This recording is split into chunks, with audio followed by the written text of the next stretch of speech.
everyone. Actually, it's morning because it's 12 a.m. when I'm recording this video. So hi everyone, I am Janvi. Welcome back to my YouTube channel, or welcome to my YouTube channel if you people are new here. And today we're going to be talking about how to stop translating in the back of your mind from your native language to English, and how to start thinking in English. So we're going to be talking about a lot of things, and before we get started, I just want to say if you hear a dog barking in the background, then I'm extremely sorry for that, but it's kind of like his time, and he always starts barking. I don't know why. And not even my mic can stop it. So yeah, let's get started. I know that was a really dumb statement because I don't have a mic on. So how to stop thinking from your native language to English, and how to stop translating, and how to directly start thinking in English. First of all, what is the problem with translating in the back of your mind? Well, there is absolutely no problem to think and to translate in the back of your mind, but it's really a really hard task. It's extremely difficult and it takes a lot of time, because if you're in a situation, if you're in a scenario where you're talking with someone and you have to reply, I'm trying to look in the camera, and you have to reply really fast, you have to reply really confidently, and you have to seem really fluent and like, yeah, I'm extremely good in talking in English, then you don't have enough time to translate in the back of your mind from your native language to English, and then getting all the correct sentences, getting all the correct prepositions, and then getting those ideas or that sentence out of your mouth. You don't have enough time to do that. So it takes a lot of time. It's a big thing, and it's kind of like a problem too, because it's extremely confusing. Another problem is that it takes time. It's time consuming, and you don't have enough time to, just start translating and to not think in English. So how can you improve this problem so that you can speak fast and fluent English? First of all, the thing you have to do is after you're done with your beginner level, then you have to go to like your intermediate level. Like, it's okay in the beginning to, start translating like little words that you're not aware of, to know about those words, and just a chunk of words, not too much. But when you're done with your beginner level and when you reach like the intermediate level, like when you know normal sentences, when you know normal paragraphs, when you can write some little essays, so at that time you definitely have to stop translating. Basically, your approach to learn English shouldn't be to translate from one language to another. Your approach should be, after you're done with the basic level, and I'd really suggest you people not even in the basic level, so start listening and start reading and start learning through that same language. Start learning through English, because now you have to learn through observation. You have to learn through, by your own eyes, basically your own mind, by connecting different words and by connecting different sentences, and to get a meaning by yourself with the context. Because it's really happens with me is that when I don't know a word, but I know in what kind of context we are using that word, so I figure out the meaning by myself. This is what you people have to do.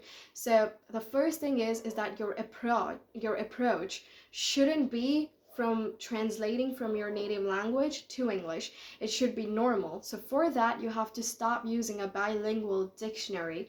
It's a problem with many people out there is that we tend to use a bilingual dictionary. We're always going to be on our Google, meaning of prolific in whatever your native language is. So if you are doing that, now you're going to remember the meaning of prolific in your native language. If you're going to talk about French. So in French, if a student is étudiant, so étudiant is étudiant. It's not student. Étudiant is not student. Student is student in English, but étudiant is étudiante in French. So this is what you have to remember. So never think like étudiante, student, étudiante. Nah, it's not gonna happen. Thank you, it's merci. Merci, thank you. So please never do that. How do you think I keep learning all of these language? It's because I surround myself with all of these language. How can you do that? Now, tip I think it's tip number 3.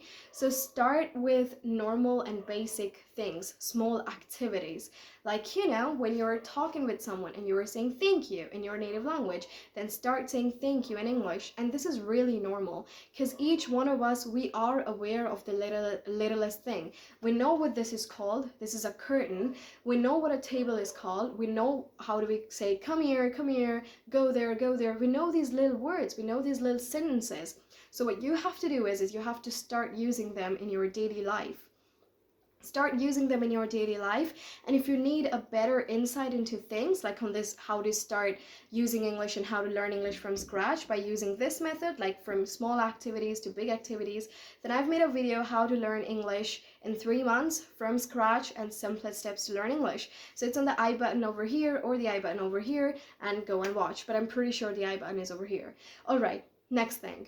So now there are a lot of people who tend to think like, you know, it's not that big of a deal. Well, of course it's a big of a deal. You have to immerse yourself with English all of the time.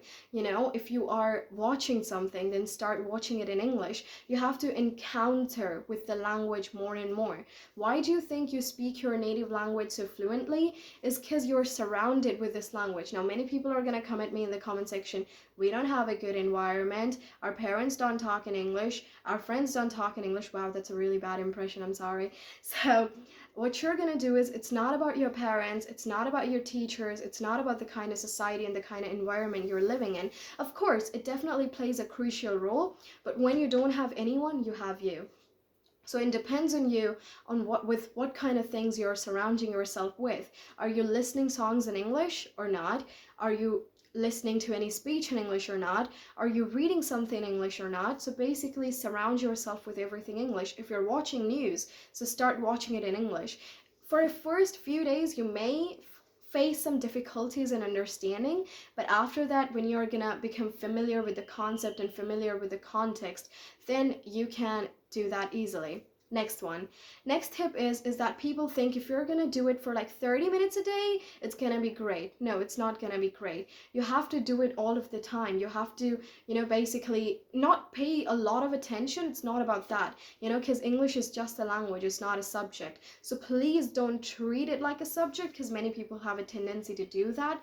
So please stop treating English like a subject, because English is just a language and you have to treat it like a language. So start treating English like a language. Basically, give your time to it, yes, but give your time in like normal things, while you're traveling, while you're doing normal things, while you're cooking. So at that time, start conversating with yourself in English. It's just these normal things. They're going to help you a lot.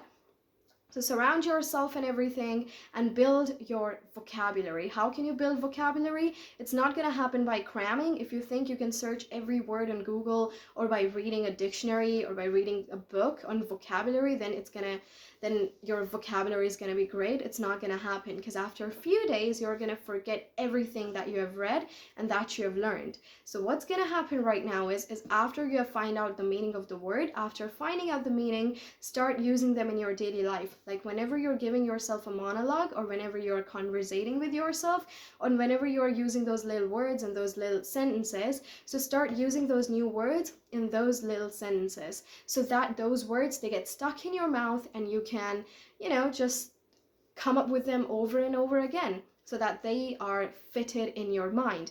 And that is it. Thank you so much, guys, for watching. I'm gonna see you all later on, in the next video. And thanks so much. Stay safe.